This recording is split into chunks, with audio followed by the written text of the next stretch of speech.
Hello learner. In this video, we will learn about managing envy, jealousy, a very important and negative emotion that we experience in our lives.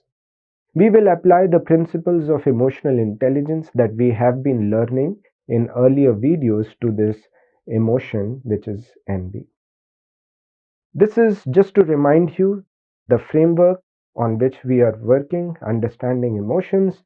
Envy is again high activation and an unpleasant emotion which can make us act and do things which are not proper.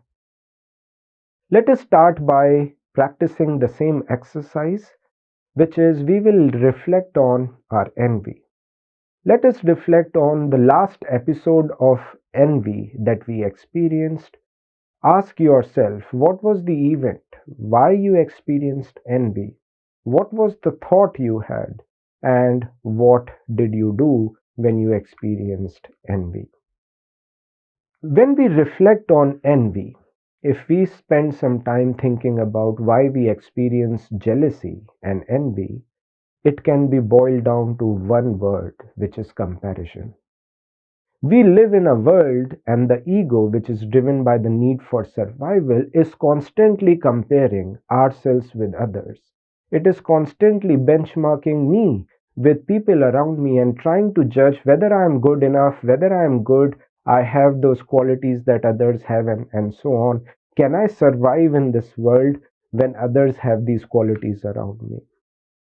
I would like to remind you that envy is nothing but the art of remembering and appreciating blessings of others, but at the same time ignoring your own. While we think that others have been blessed with a lot of strengths, with a lot of good things, we fail to recognize that we also have been blessed with a lot of things.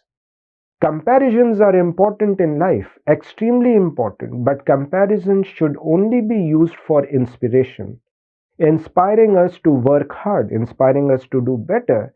They should never be used to harm and deflate our self belief, our self esteem. Competition. We all live in a world of competition. We are working amongst different people and we are competing with them. And oftentimes we think competition is bad, competition is something that encourages comparisons or makes us compare ourselves with others. But I would like to remind you, competition is extremely important for self discovery. Let us imagine a world where there was no competition. You were free to do things that you like. You were free to get things that you wanted. You wanted a big house, you got it. You wanted a big car, you got it. You wanted to get into a big organization, you got it. You wanted to grow up in the organization, you got it. Imagine a world where you desired and you got it. What would it be? What would happen to you? We will all become lazy. We would all not put in effort required. What would happen to us? We would not even know that we are made up of these qualities.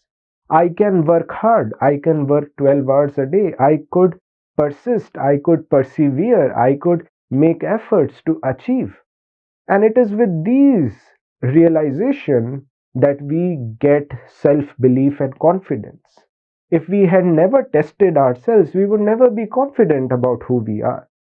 So I would like to remind you, well, competition is actually important for our own growth, for our own self-discovery, for our own finding ourselves. It's an opportunity to find ourselves. So look at competition as an opportunity to find ourselves rather than something where we have to pull others down. In a two competition, your competitor is actually your friend who is pushing you to work hard and realize who you are made up of. Well, when we look at comparisons, next time you compare yourself with somebody else and feel bad or low about who you are, remind yourself of who you were 10 years ago, what you were doing, and just remind yourself of the distance you have covered, the achievements you've had, the strengths you've got, the blessings you've got in the last 10 years. There's a very interesting study where two groups of people were asked to evaluate a competitor's idea. The first group was asked to evaluate, while the second group was told, before you evaluate, remind yourself of your strengths. It was found that the group that reminded itself of its strength was willing to spend more time and effort in understanding what the competitors were doing. They were more open to actually finding out what the competition was doing. They were not closed. They were not fearful. They were not envious about what others were doing. So it is very important to realize that envy is only because of comparison, and those comparisons drive lack of belief. To summarize, next time when you experience envy, remind yourself that I can do better. I should remember my own strengths. I should remember the goals that I want to work towards. I should not compare myself and feel low. Rather, I should compare myself and inspire myself to work hard, to learn and grow. That's the rethinking that we must apply to envy. Envy should never be driven by comparisons, because comparisons should serve only one purpose, and that is inspiration. Next time when you are envious, try these alternate thoughts and you will be able to manage your envy better. You will be able to act in a more thought through manner. Thank you.